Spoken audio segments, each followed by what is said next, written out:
Okay, so today I just wanted to discuss about some fundamentals of accounting. So you may be, I hope you are already aware of the basic accounting principles like debit, credit, and what is balance sheet and profit and loss in general, and how we do the journal entries.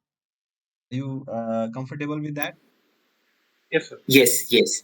Okay, okay, excellent. So then you probably would also be comfortable with these terms that we normally use in any industry, not only in hospitality. Accruals that we normally make, prepay allocations, and prepayments. So I decided to just share only these three terms in more details. If you have watched the videos, you might probably be able to understand already what are they mean, what is the meaning of them. These are quite often used in hospitality accounting for our general accounting purposes. We always make accruals, we always do allocation of costs, and we always recognize the prepayments. But many of the accountants and finance professionals make it wrong and are sometimes confused in the concept. So that's why it's important for just to clarify a bit of things. So you have watched the videos already, right? Not all couldn't complete the Mm-hmm. last module, but Okay. watched the Mm-hmm. Mm-hmm. Okay, no problems.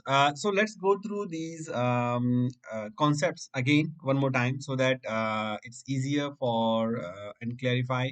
And if you have any questions, you can ask me through after the discussion on each and every topic so that we can cover it completely and clear your doubts, whatever you have in your mind. So the accruals. What is the meaning of an accrual? So accrual generally means that we have to recognize the expense when it's incurred, right? So usually, for example, you are having a telephone bill.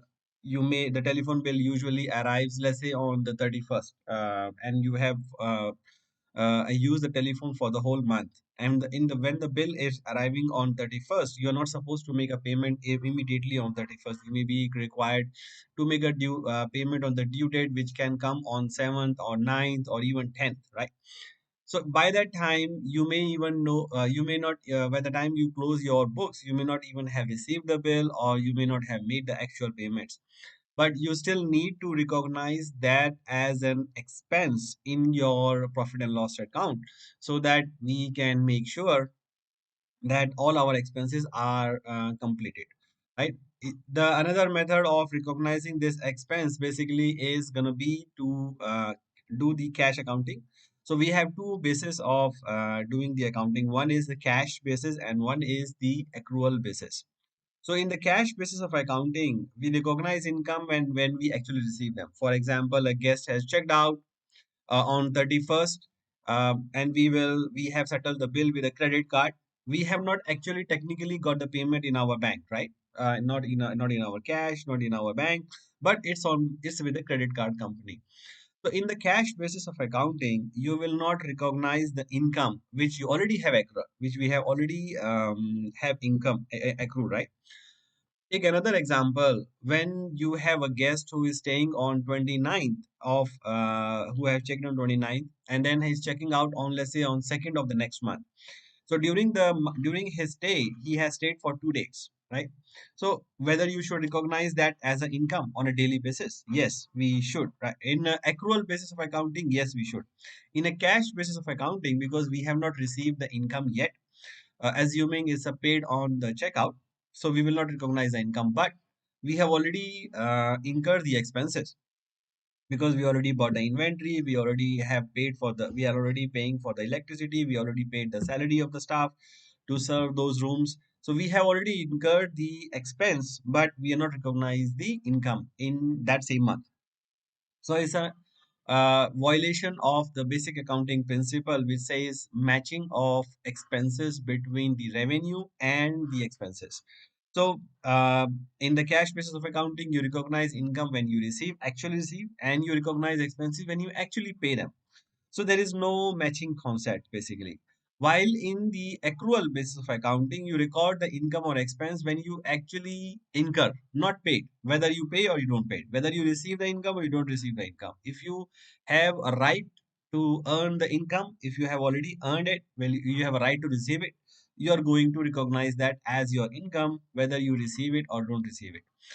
A similar way, if you have recognized if you have done the expense, for example, you have used the telephone, you have used the electricity, whether you pay or you don't pay, you have to still recognize it. Similar ways for the salaries or any other expense. So accrual basis of accounting follows the matching of expense and revenues in the given period. Usually, the hotel accounting are closed on a monthly basis. So there is every month we have to finalize our profit and loss statement.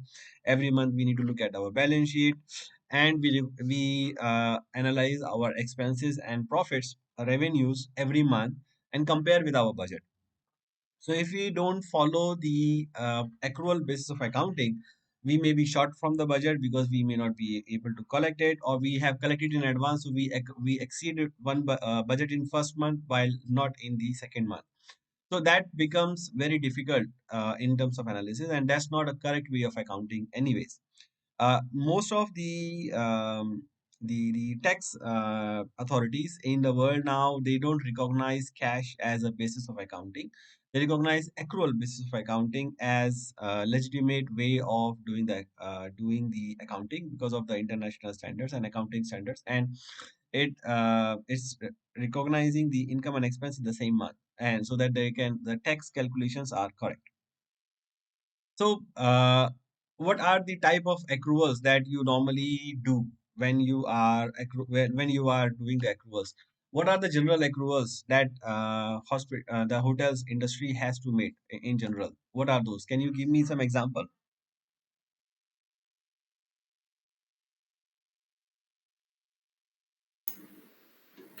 I'm sorry. What is the question again? The kind of accruals that we make in hospitality industry. Yes. What are the normally on a monthly basis? What do you think? What should be the accrual expense every month we have to make? Oh, the power bills, the Mhm. salaries. Salaries, yes. If you are not paying before the end of month or during the at the exactly end of the month, then you have to accrue the salaries, yes. Then you have power bills. What else? Telephone bills if it is come late.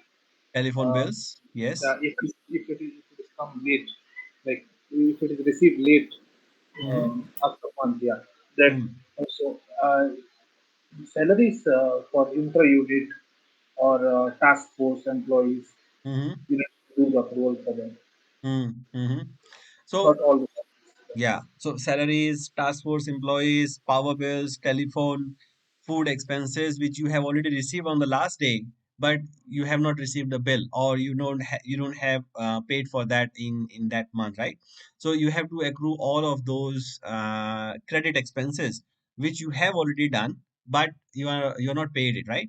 So there may be annual maintenance contract. Somebody has come and do the servicing for your property, let's say a pest control, but the invoice will come only after the month end is done, right? So you will not be able to pay that expense, but you have to incur that expense. You may the maintenance the let's say there is a on the 30 on the 28th, there is a shortage, there is a damage to there is a water leak. The engineer has asked the outside supplier to come and fix that water leak in that particular month. Now that expense, even though the PO may have been raised, but you have not paid it because the bill may come later and then you will pay later. So you have to make an accrual of that expense. Now the question that comes in our mind is, how do we know what to accrue? What kind of systems you should have um, in your process to identify the accrual? So how are you identifying the accrual to what needs to be made at the moment? So how do you do that? Do you have any idea, or can anybody were to suggest? So the activities Uh, going within the resort or hotel, Mm-hmm. repairs and maintenance, the Yeah. activity which is going around like within the hotel, even the events Mm-hmm. like F&B events. Yeah. arrangement of power or the arrangement of DJ. Hmm. But Anybody keeping else? a So track. if it would be a revenue expenditure or capital expenditure wouldn't really matter because it would have to be apportioned across the period that the benefits would be received, right? That's a different concept that you are talking about. Apportioning is different. Accrual means that Oh. there are expenses which you have not paid. So the question is how the chief accountant would know what we have not paid so far, how what needs to be paid and what has not been paid. So how do we know what kind of control center that we need to make? Because believe it or not, there are many times that accruals are not done properly. Means that there are expenses which has to be accrued but are not accrued in time. Why? Because the chief accountant or the finance guy has no idea that this expense is supposed to be incurred. So what are the different ways where how you are going to make sure that all accruals are done correctly? What are the process that you think in your hotel is taking? All invoices should be duly raised and submitted with the accounting teams. Yes, but how do you control them? We schedule it and share the schedule for Mhm. anything that is routine, and ad hoc needs to be taken care of specially. Mm-hmm, mm-hmm. So, are you, let's say, as a finance staff or as a department head, are you sending or receiving the a list of expense that has been paid in this month and being asked if there is any other invoice that you have on your hands or are pending for your approval, or you have done any activity which you think has not been paid, is being circulated to the departments to ask for accruals? Yes, so the routine schedule has already been shared. So they Mm-hmm. are aware of the routine invoices that are going to be incurred and they expect them. And the Mm-hmm. ones which are unexpected are raised on a ad hoc basis. And because they are ad hoc, there is no such control on the process. But as and when they are received, it's escalated through the system. Mm-hmm. Mm-hmm. Okay. Well, I have implemented a few systems in my properties or in my working experience, which you may want to take a note. Is one is we normally ask the department heads because we certain things, as you rightly said, there are routine expenses like telephone bill, power bill. We know that they are supposed to come in. We know the schedule when they are supposed to come, right? So we already know that by end of this month we would have paid for the previous month, but not the current month. So we normally the accountant would normally know and make an accrual based on that regularity of the invoices. So certain things on labor, electricity, power bill, the water bills, or the telephone bills, fuel bills, decoration, the supply, normal supplies are regular, right? So you can expect them to come and you can track. Are they coming already or not? Whether we have paid it or not? So we can make an accrual from that. The second thing are looking at the outstanding POs, because usually if let's say you are using any type of accounting system, once you make a receipt in your accounting system, the PO is closed, right? So there are open POs, which means that either they have not been delivered or they have been delivered, but the invoice has not been received, because unless the invoice is received, there is no receiving. So the PO will show outstanding. So you can always look at the PO, how old is it, what was the delivery expected delivery time, and issue a report basically to the departments and ask them, can you check any of them has been received or not? Once the department has checked, because they know what has been done, what has not been done, they already have their own checklist or their own activity list to control what has been received, right? So you can always control that part by looking at the outstanding POs report. Then the other, so that's one more way of where when the PO has been raised. What about those expenses for which maybe the PO has not been raised? Maybe they are last minute purchases. Maybe there are anything which has not been reported, or because the managers usually are allowed, the operating managers are usually allowed to use their floats.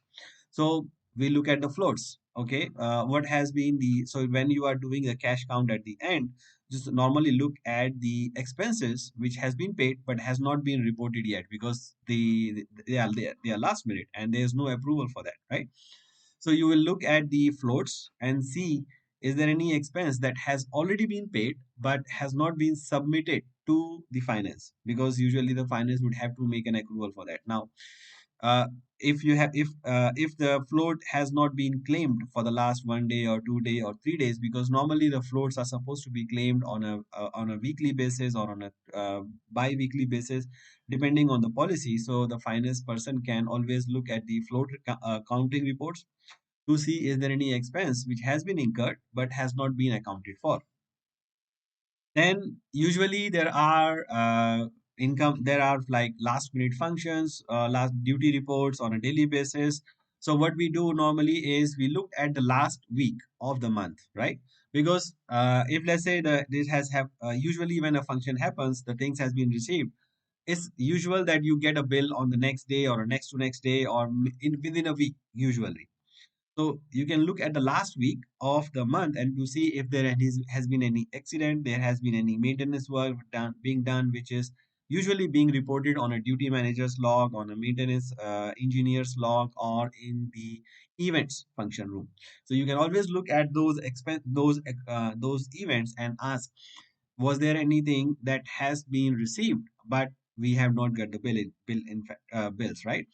The another way is you can look at the allocations. So we will be learning those allocations in the future, but usually when you have an event, there's always an allocation for decoration, there's always an allocation for equipment rental, there's if there's anything else that has been irregular, so there is a revenue allocation going to food beverage, going to the expense, going to the equipment rental, going to any other decoration or any event expense which is going to be incurred. So those are the some of the ways where we can make sure that we have all the data which we need, right? So usually we start that by end of the month, by 28th or 29th, we start looking at these resources to see whether we have paid or we have not paid. And as a principle, we normally don't pay anything in the last few days, last 3 4 days. We don't make any payments unless it's urgent, so that we know we will not be paying these bills even if they come, right? So that we are sure to make accrual, so that makes the accounting faster and accurate. Now, even if after this we usually forget things, or we usually make wrong estimates, so we look whenever we look at the general ledgers next day or the next to next day, next to next month, we normally encounter, oh, this expense supposed to be accrued in the past. So we normally try to see what happened, why we were not able to get a hand on it, right? So that we can adjust our processes. So it's a continuous process that you have to establish in your properties. But it's easy. It's not that hard and fast rule. You will not be able to accrue 100% of expenses, but you will be able to make an accrual for majority of them, at least the big amount, right? Which is going to affect the results materially. Now the next, sorry, now the next question comes: how do you make an accrual? Means how much is it? Now maybe let's say you know that electricity bill need to be made, but how do you make an accrual? What amount you should use if you don't have the bill? So how do you do that? If you have the bill, you know the amount, right? But if you don't have the bill, how will you know? Any idea? Yeah, Any huh? by taking assistance from the engineering team. Uh, Assistance of engineering team. engineering team. Okay. Yeah, in my hotel, they used to keep that reading of all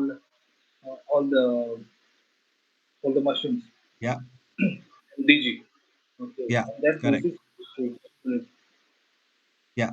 So basically, you will have to have a process to identify the amount, right? So one is you can use the contract period, because if the amount is fixed, it's easy.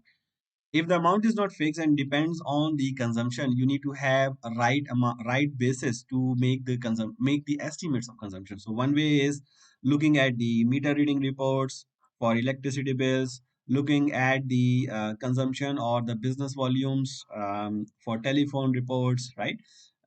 looking at the for any event expense, you can look at the revenue and normally how much profit percentage you charge based on these. So you can make some estimates, or there are the departments can tell you that okay, I think the amount will be like this. So you can make fairly accurate accruals. Sometimes there are mistakes that happen because of the currency exchange, because of the wrong estimates, because if the any unforeseen circumstances. So we need to adjust that amount and charge the differential in the coming months. Now, one way of controlling the accruals, because once you make an accrual, next month you need to pay. So you don't have to make the accrual again. But what about if there are expenses which you are just making accrual but are not being paid for 3 months, 6 months, right? Because sometimes you are making the there because there is another word for it which is called provision. Provision means you don't have the bill, but you know you have to pay at a later date, but you don't know the amount and you don't know the whether and how much and when you have to pay. So you have to make an accrual. For example, for a provision. For example, let's say the centralized charges billed from your corporate office. You may be charged for task forces, but you may not receive the amount, or you may not receive the even the estimate amount for the task forces. But the task force is going to be there for 3 months. So how will you make the accrual? Well, you will ask for estimate amount. Maybe you can get the amount from the monthly salaries or their leaves. So the accrual, the amount charge will actually depend on many factors, but you may not know all of them, right? So you will just make an accrual based on your understanding first, and first month, second month, third month. Uh, so you may have to make a continuous accrual or provision for that amount. So how will you know that when you have to stop? Usually in my experience, what we do is we make auto reversal accruals every month. So means you make an accrual this month, it will be automatically reversed next month. Means you have to always evaluate every month from the fresh perspective, from the new, see that what has been paid, what has not been paid, and make the accrual based on that. And another way is you don't reverse the accrual of the past, but whenever you make the payments, you have to adjust the differential, right? So you have to understand what was the accrual, how much I have paid, and then you have to pass another journal ledger, journal entry to adjust the differences. Because if the amount that you make an accrual and the payment that you made may not be the same. So one way to avoid a double work is set the auto reversal. Means whatever accrual you made last month, you automatically reverse on the first day of the month, and then whatever payment has been done, you continue to pay and charge to the accounts. But at the end of the month, you start the accrual process again, just to see what has been paid, up to what date it has been paid, so that you don't have to worry about adjusting the differences between the accrual and the actual payment, because you may never be able to make an 100% accurate amount, accurate provision, right? So that's the way. So are you following, what are you following usually? Are you following auto reversal accruals, or you adjust the difference when you pay manually? How does it done at your property? In my properties, for new balance sheets, we do auto reversal. For Auto other things, reversal. for other things we adjust. Mm-hmm. Adjust. Sir, I Okay. have one question. Yes. Okay, if I receive the bill on the Mm-hmm. last day of the month, I Mm-hmm. can book directly expense instead of touching the total account. If you assume the last year invoice.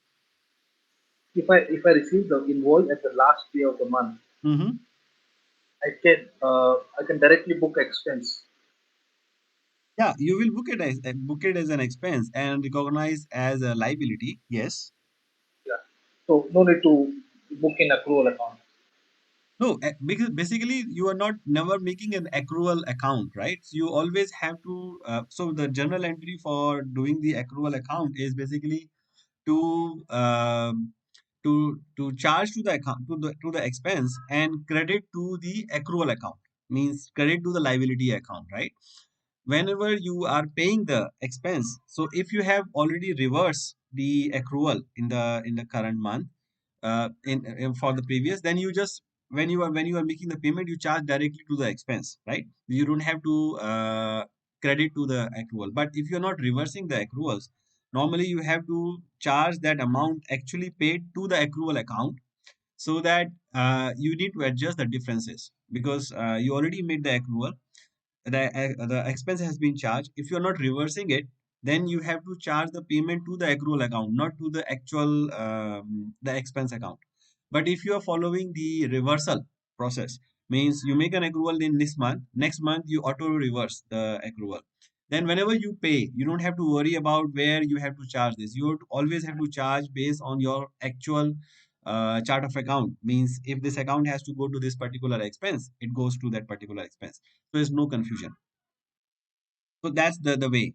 But you also have to be careful in charging, that sometimes the accrual you are making is in one account, but the payment you are charging is in another account. So it may happen because the person who make the accrual and person who make the payment is different. Sorry. Yes, sir. Understood. Yeah. Is that clear? Yes, sir. Clear. Okay. Okay. So this is the accrual concept. Now, the accruals can be named as accrual or as provision. The difference between the two is the accruals you will use when you know the amount, when you have the invoice. That is, you will call as accrual because you know you have to pay and how much you have to pay, right? That becomes an accrual. But if you are not sure that you have to pay, or you don't how much you have to pay, the amount is not clear, you will be using the provisions as a liability. So there's a basic difference between the accrual and the provisions. So provisions are those amount where we don't know the amount. For example, bonus.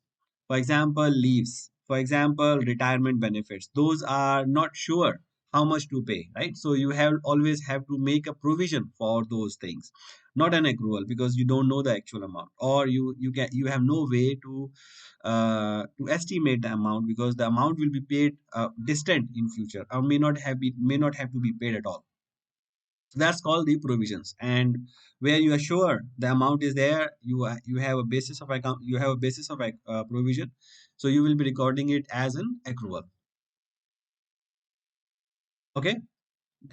Then the next process that we normally have at the end of the month is called allocations. Now, the allocation means that we normally have we normally record the expenses in one account. For example, the decoration expense. For example, the laundry expenses. For example, canteen operations, where all of the employees, for example, in laundry, all of the departments, room department, F&B department, spa, is sending into the laundry. Now they don't have a separate laundry, means the expenses which you have to incur for cleaning, for chemical, for water, for labor is accumulated at the laundry expense, right? As a laundry expense. So once you have accumulated all the expense, you have to allocate back to the cost centers, because the expense belong to other departments. So that's something unique in the hospitality financial accounting, because usually it's done in other as a cost center account, means a cost and management account, not as a financial accounting. But in hospitality it has to be done as as a financial accounting as well, to understand the profit and loss of the individual departments in an accurate way, right? How much resources the hotel has, each department has been using for laundry, for canteen, for flowers and decorations. Sometimes these expenses, like flower and decoration, sometimes these expenses can be incurred directly by the department. For example, the housekeeping will do it for rooms. F&B may have their own decorators. Spa may have their own process to do it. So you don't have to allocate anything. But in large hotels where you have a florist who is doing everything in-house, you're growing the flowers in-house, you're doing the decoration in-house. There, it's usually assigned to one department, and then it's allocated out to the other departments. Just give me a few seconds, please.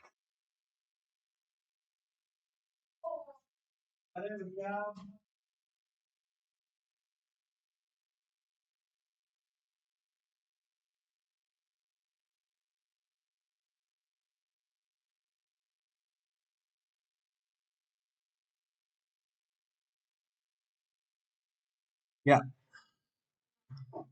Sorry.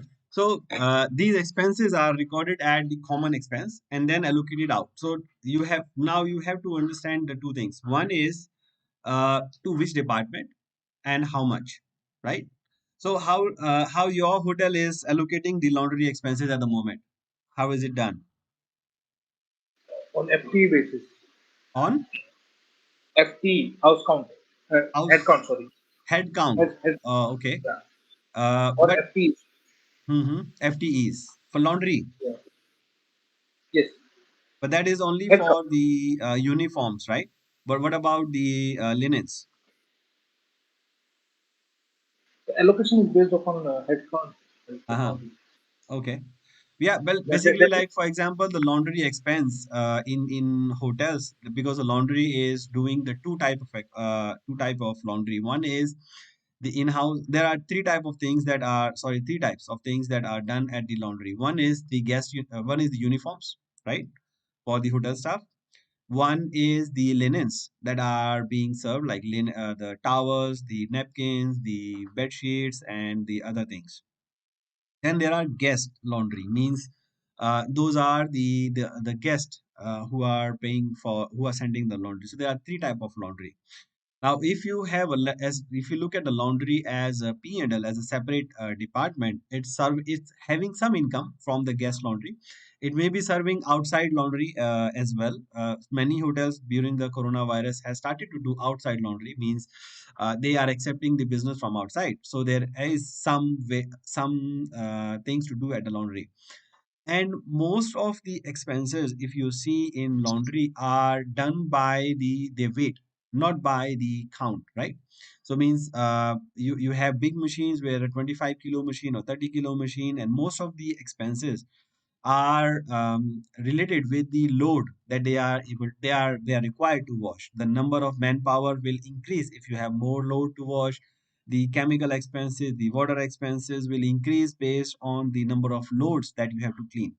So the usually the laundry expenses are allocated based on the kilograms, based on the poundage that the laundry is cleaning. There are always loads, means the laundry department is keeping an inventory of how many pounds they are cleaning, right? So what has been come to the hotel, so they may not always be they may not always be having to put it on a scale to weigh it there, because the hotel items are standardized. Like in the pool towel is going to be 200 grams, for example. The linens is going to be, the bed sheet is going to be 500 grams, or whatever amount, whatever is the standard of the hotel. You may have a specific specification for each and every item. Usually we know the shirts how many grams they weigh, the pants how many grams they weigh, the chef jacket how many grams they weigh. So what they do is they count these items, how many counts they are washing, and then they convert it into the kilogram. So once they have accumulated the labor cost, the chemical cost, the other utilities cost, everything is divided among the kilograms, right? So the kilograms will go to the room laundry, to the F&B laundry, to the spa laundry, to the uniforms, to the guest uniforms. And once you have that, then you will allocate it further, right? So room linen will go to the room linen, which is very clear. So it's not there's no need for any further allocations, right? The linens will go to their department based on their based on their number of kilograms. But the uniform, because you have not you may be recognizing the uniform as a combined uniform or as a consolidated one. So based on that total, you will say, okay, the total uniform allocation is how much the uniform expense in terms of by kilogram. So you will get the total, and then you allocate that by department in terms of, you can use the FTE to determine how much will go to which department, right? That's the way we have we normally been doing the laundry expenses. Is it clear, or you have any other idea or any other Right. concept? I have one question. Yes. Yeah. The allocation. Mhm. Any other allocation like laundry or any other allocation should we do on the basis of headcount or FT? Yeah, that's what I was But usually you headcount difference between headcount and FTE is the headcounts are normally permanent, right? And FTE usually becomes the added with the overtime or Casual labor. used with the leaves and add the casual labor and contract labor, right? Yes, sir. So means that there are more peoples working in that particular area. So the better way is to use the FTE, not the headcount. Okay, sir. But not all expenses can be allocated based on the FTE because you have to understand how they are actually accumulated. For example, canteen, yes, it has to be done based on the FTE because you don't all the people are going to eat in the canteen. The casual labor, the minus the leave people are going to eat, but you cannot actually count, right? How many people are coming? Oh, finance person, this today out of 10 they come only 5. It's going to be too much to account for, right? Because then the allocations will be changing every month. So is the better way is to use the FTE as a standard. You can actually account for how many meals I'm serving to the finance every day based on the number of, if you have the the check in check out at the canteen, but those systems are very expensive. So you have to, as a finance manager, you have to make a judgment what is the right way of allocating, looking at the complexity, means how I'm going to calculate the amount to allocate. For example, laundry, I was giving you the example of laundry by kilo, right? So if the items are different and they are not specified, they don't have they don't come in the standard specification, then it may be very difficult. You have to actually count the kilogram, how many loads you are running. So it may become a nightmare for you to calculate each and every load, and then you look at the how many percentage, because you are not gonna wash uh, only rooms or only FNB or only spa loads, right? You may have to mix them up and then put it into the laundry machine. So it may become very difficult for to identify the actual kilograms used in the laundry. So you have to see how the hotel operations are designed. If they are standards, the you have enough staff to count each and every item that goes into the laundry, then yes, it's better to do by kilograms. Otherwise, you may as well look at the percentage, means establish the percentage by 1 month. Say okay, 80% goes to rooms, 20% goes to 15% goes to FNB, 5% goes to the spa. So that is another way, which is more simpler, but it's not. It may not be fair with the actual allocation, right? So you have to understand how easy is it to get the allocation factor, and how easy is it to calculate, and what would be the impact. Means the if the laundry expense is quite a large expense, then you have to be very careful because it may vary from 1 month to another month, right? So it may damage the profitability of the department if you are allocating too much or too less. So you have to be very careful, and it has to be consistent over a period of time, because when you are comparing the allocated amount based on the budget based or compared to the last year, if you keep on changing the allocation factor, you have no comparability, and it will be very difficult, and it becomes a nightmare to explain the expenses, why the allocated expenses are higher or lower than the previous year, right? Because when the allocated amount is higher than last year, there are two reasons. One is the actual expenses are higher, but if actual expenses are not higher, but allocated amount is higher, then you will find it difficult. Why the allocated amount is higher? Because you're not changing anything. So you have to be careful, and you have to really understand how the allocation factor is working in the overall. Because if it's a percentage, it's a fixed percentage, then you don't have anything to explain, right? It's clear. But if the allocation factor keep on changing every month, for example, kilograms, they keep on changing. Sometimes you have the events, so FNB will send more, means you have much higher expenses in that particular month. So room division will get less allocated amount. But if there is no function, means no FNB, all expenses will go to the rooms. So the allocation factor will keep on changing month on a month. So it will become very difficult for you to explain why the laundry expenses are higher or lower in this month compared to last month or last year, or what versus the budget. So that's why it's important to have a clear allocation factor. For some hotels, it can be FTE. For some hotels, it can be kilogram. For some hotel, it can be a fixed percentage, depending on the business. For some hotels it can be revenue, it can be right, because it depends on whether the revenue is there or revenue is not there. So you may allocate based on revenue as well, so to share larger expense to where the largest revenue is there, and to lower amount to where the revenue is less, so that you don't have to explain all the time why the revenue is low but my expenses are not reducing. So that's another way of allocation. So whatever is the allocation method, you have to stick to it, means you're not supposed to change it every month. Okay. So for flower and decoration, usually you have actual activities, means how many flowers you're using. The housekeeping or the florist department need to maintain the records where they are cleaning and how much they are decorating, how much they are spending. So the allocation becomes easier.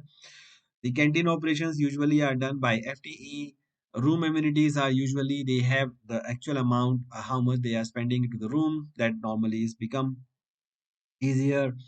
The main kitchen expenses to the individual outlets usually are done based on the gross recipe, or they have a actual record. It can be both ways, or it can be also in the way of the actual food cost of the other item, direct food cost, right, or based on number of covers. So it can be either way. It doesn't because there is no fixed way of allocation. It depends on how the operations are structured. So the idea is to for you to understand how the operations are structured in your hotel to allocate the correct amount. Then the stewarding expenses are normally by covers or by revenue. So that's usually. Is there any other expense that your hotel is accumulating and allocating to the different departments? Is there anything that I'm missing here? Everything is fine, sir. This is correct. Nothing Okay, else. okay, okay. So the allocation is clear, right? Yes, sir. Okay, excellent. So the last the term that we want to look at is the prepayments. Now the prepayments means it can be meaning of a couple of things. So means these are expenses which are paid in advance for a period of service. So there are three type of things that we normally incur in accounting. One is advance, means you are paying for a service which in advance, which is yet to be received, right? The service is not yet received, but you are paying in advance to start the receiving of the services. So you can all if you cancel the service, you will get back your money. The second is you are committing to the service, means the service has been started but not the entire service. For example, the annual maintenance contract of let's say a laundry machine. So you have committed for a 12 months of service. So you are paying the, let's say, 3 months advance. So means it becomes a prepayment because you have paid 3 months expense in advance, and the service is yet to come. Service is not yet come. The service will come at the every month end, right? Then there are expenses which you have already paid, means the service has already been done, but the benefit of that amount will be coming in the next month. For example, you buy a uniform, or you buy a china ware or a glassware which is going to run for, let's say, 12 months, right? A uniform which is going to last for 24 months. So you have already incurred that. There is no more service to come. But since the benefit will come in the coming 12 months, right? So you have to allocate the expense as a prepayment in the coming 12 months or 24 months. So that becomes the prepayment. So what we are talking here is the last two, not the advance, which is mean the expense has not been incurred, but we are paying an advance. That becomes a real advance, right? But what we are discussing here is the prepayment, means we have already paid the advance for a service which is yet to be delivered, but we have already committed, the service has already been started, or the amount has been paid and the benefit for the service, and the service has been delivered, but the benefit of it is going to be covered in the next 24 months or next 12 months. So usually these are called prepayments. Now why we do that? Because we have paid the amount in this month, but we have already committed the service, and the service is yet to come. The service is not yet delivered, but the benefit of it is going to be covered in the next 12 months. So usually these are called prepayments. Now why we do that? Because the we have paid the amount in today in this month, but the benefit is not going to be coming only in this month, right? The benefit of either the service will be received in next month, or the benefit will continue to get in the next 10 to 12 months. So it is different from the advance, which is recoverable, but is the other expenses. So it's amortized over a period of service, which we are going to receive, and is aimed to match the revenue with the related cost, because if the benefit is going to come in the future, means the revenue will also be coming in the future, right? So these are the expenses which we normally do a prepayment. So what are those expenses?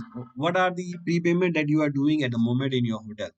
One thing every hotel does is the uniforms, right? When you buy uniform, you don't charge that to the expense immediately, correct? Yes, sir. So how Right. many months you are allocating it for? For 12 months. 12 months. So what is the logic of this 12 months? Sorry. Means why 12 months? Why not 36 months? Why not 24? How often the uniforms are changed? Every 12 months? No, sir. Actually, not for uniform, for insurance, I'm actually For insurance and profit. Staff insurance. staff insurance? Yes. For staff insurance, it is 12 months. So for uniform, it is 24 months or 36 months. 36 months Because for we are, yeah, uniforms. uniforms. Okay, okay. Yeah. So why 36 months? Because we change after or we buy after a certain period of time. Mm-hmm. Yeah, so it means it would depend on the policy, right, of the hotel. Yes. So if Yes. let's say the hotel has a policy of changing the uniform every 24 months, right? Then it means that the uniform that you buy today is going to benefit until the 24 months. And then you have to allocate the cost that you buy today for next 24 months. Because you know that after 24 months, the uniform will be changed, and you will be allocating the amount in the next future. The reason why we do it, so that we can spread out the expense on to the benefit over the benefit period. But the same things happens when you do a, let's say you are painting a chair, right? So means let's say the hotel has a policy that every year the chair will be repainted. So when you repaint this month, are you going to allocate that over the next 12 months, or you just charge to the expenses? What do you do?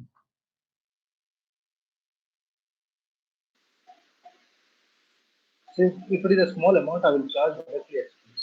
If it is large So amount, then I will. how what is the definition of small amount and a big amount? So for example, if I'm painting a Hmm. restaurant chair, okay, not the entire resort chair. If I'm painting the restaurant chair, the single restaurant chair, then I will charge directly as Hmm. investment. But by the way, by the IFRS, by the accounting standards, this practice is not allowed. Why? Because you cannot recover the amount. You cannot show the prepayments, means the advance expenses which you already have incurred in over a period of next 1 month, because this does not satisfy the definition of current account. Sorry, current asset. Because means for them, for a proper, for a pure accounting perspective, the uniform which you already have buy has no recoverable value. Means if you're gonna sell this amount in this sell this uniform in the market, you're not going to be able to recover this amount, right? So usually, it's not as per the IFRS, but the hotels is an exception, and they have a policy. So it has to have a clear policy written. What is going to be prepayment and what is not going to be prepayment. Many hotels, uh, we like for example, my hotel, I have clarified that is only the insurance, rental, uniforms which is qualify for a prepayment. The rest of the expenses does not qualify for prepayment. So whether it's my annual maintenance, whether it's prepayment, whether unless it's a contract, means the contract is 12 years and we are paying on a monthly basis, then it's a different thing, right? Or if we even if we pay advance but the service is done in a different month, then we do the prepayment, because that technically is not a prepayment, it's just an advance. But the amount which is but the other things which we are paying now, and the service has been done now, is not going to be amortized over a period of 12 months.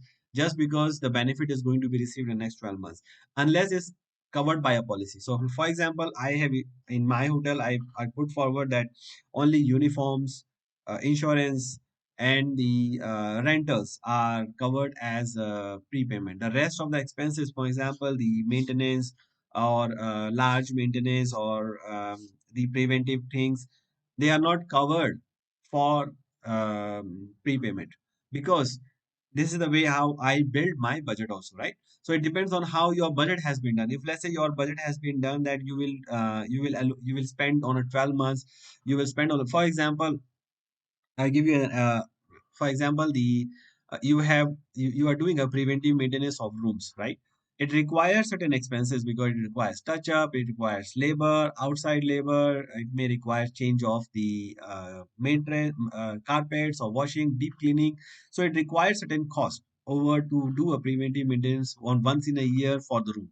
Now that amount is clearly going to benefit over a period of next year, right? Because you have a schedule for the next year to do the same preventive maintenance again. So the concept is same as the uniforms, but some hotels will do the allocation of that amount over the next 12 months. Means they will do the preventive maintenance, divide by 12, and allocate over a period of next 12 months. Some hotels will not do it. Some hotels will charge it in the month as they accrue, as they incur it, and then finish it off, right? The it depends. The reason why it's different is because it depends on the policy how they are budgeting it. Some hotels budget in that month and means show in their budget that this they are gonna spend that amount. Next month they are not sure, this not, it does not appear in their budget. So it means whenever you incur that amount, you have to charge that amount to full expense, so that they don't have to explain every month. If you're not consistent with the way you budget and the way you account for, is going to create problems when you are doing the monthly accounting reviews, monthly financial reviews, right? So you, before you decide you have to repay, prepay, or you don't have to prepay, you have to make a clear policy. And also you have to have a clear policy to define, because otherwise the department will come to you, department head will come to you and ask, oh, why don't we prepay this? I have experience where they incur a large amount of expense uh, just because they want to do it, right? Because they want to stock it, but it's not. But they want us, but they don't want to show in the profit and loss statement. They want to prepay. They want to make an accrual. They want to make a amortization for it for the next 12 months, so that it doesn't hit their P&L on a 1 month basis. For example, they do a deep cleaning of carpets in so it's done for the so that amount is normally quite big and quite large in expense, but that amount is once you pay, once it's finished, right? There's no benefit in the future. So by policy we don't do the prepayment for it, but the department can come if you don't have a clear policy. You may always have the arguments, you may always have the ad hoc request, so it's ideal to make a policy. Okay. I have a question. Yes. So on this topic, if we have a policy in place, let's say going with the carpet cleaning example, Mhm. where we are doing a complete cleaning of all the carpets, let's say of the property, and Mhm. the benefits are to be received over the next year or more, Mhm. and we generally treat it as a prepayment as per policy. Mhm. However, there is an ad hoc requirement for doing it just for one floor. Let's say something occurred and just for one floor, so we still adhere to the policy for the prepayment and put that also as a prepayment. Well, yeah, that should be covered in the policy, whether the policy will apply only to an entire hotel or just only for a small pot. So usually, as a prudent policy, because as a prudent policy, we normally see that if the entire resort is being done, means the or a majority of it is being done at the same time, then the amount will be quite large, right? So in case you are doing any ad hoc because of one floor, because of anything has happened or something has spilled over it, then that expense does not qualify for the policy usually. So it means that those expenses has to be amortized immediately in the month when they are actually incurred. Mhm. Oh, okay. So the policy has to factor for this also. So it should have a how it is applying on the whole level, and if there is an ad hoc case, then there should be a provision for that. That if there is a exception to the rule, that it can be treated then and there, something like that. Yes, yes. And also you can make it and based on amount, whether it's how much money is going to spend and what is the clear benefit. Yes, so the policy has to be clear and it has to have a provision. What if it's ad hoc? For example, building cleaning services, right? So usually you clean up a facade of the building every year, and it's quite a large expense because there is usually a Spider-Man hanging over, so it's quite expensive, right? The glass cleaning. So usually, because it's done every year, it has a prepayment option. You can do a prepayment or treat it as a prepaid expense and then charge over a period of next 12 months. But what if, let's say, there is a suddenly a storm and then you have to clean because it's already getting dirty, or something because of the weather change, you are requiring it to make it every 6 months now. So whether you will do a prepayment or whether you will not do a prepayment, and what happened to the amount which is already record. For example, let's say you have done the carpet cleaning now, and the amount is not yet amortized fully, right? In this, it's only 6 months, and the hotel is booked for a whole wedding, and now the whole hotel has gone dirty again. Now you have to do the prepay. You have to do the cleaning again, right? It Mhm. means that the amount has to be incurred again. So now what will happen if you are going to prepay this amount also? Then it means there are two prepayments being amortized over a period of 12 months. The previous one, which is has already been amortized for 6 months and is going to amortize for next 6 months again, and the new amount which is going to be amortized over a period of 12 months, right? Because you know that once you clean, is good for 1 year. So what you will do? You will amortize both amounts, or you will say, okay, the past amount, because it's already getting dirty, I have to do it again. So the better way is what? To continue both So or to charge amount? no, no, so the first one, the benefits are ceased to be received, right? It's Yes, already dirty, so the benefits will not continue for 6 months to finish that one off, and the new one which will continue, we take it forward. that's right. So the old amount which is still outstanding, has not been incurred, will have to be stopped and charged immediately in that month, right? And the new one is can be continued for the next 12 months. That's the correct way of doing it. So it means it will match the revenue and expense because the revenue has been recognized in this month. And since this become dirty in this month, you have actually recognized the loss of the last cleaning the value in this month itself. And that becomes the correct way of accounting. You're right. A similar way we Noted, noted. normally happen it for example, uniforms, right? So you make a uniform, uniforms are tailored to the size. Let's say the employees are resigning. So usually what happens is most of the time what I have seen in my experience is once you start the uniform amortization, because it's a lot, right? You don't normally match it with the resignations or with the new joinees, because you have to spend the money and you have to amortize. But what about the person who has retired or has been terminated? Their uniforms are returned to the company, but the amortization will continue even though the uniform is not being used or has been taken away by the living person. So in that case, usually, if you don't pay attention, the amortization will continue unnecessary, even though at some point of time it will die down automatically, but the accuracy is not there, right? So usually what happens is when we prepare how many uniforms are we accruing amortizing every month, and we send it, or and those and belong to who, which employee, and we send it to HR to confirm that this person is still working or not working, or alternatively, you can take the resigning employees detail every month and look at if this person has uniforms is still being amortized or not. If not, is if fine. If yes, then you have to stop that amortization and charge it into the month of resignation, Noted, noted. right? So means you have to actually review your prepayments on a monthly basis, whether the prepayments are still valid, means you still continue to receive the benefit of those, or it has already been expired, means either the person is not there or it has become dirty or you have to make a new one, whatever is the case. you have to adjust it all the time, right? Correct. Okay. Well, so this was this month, this today's discussion.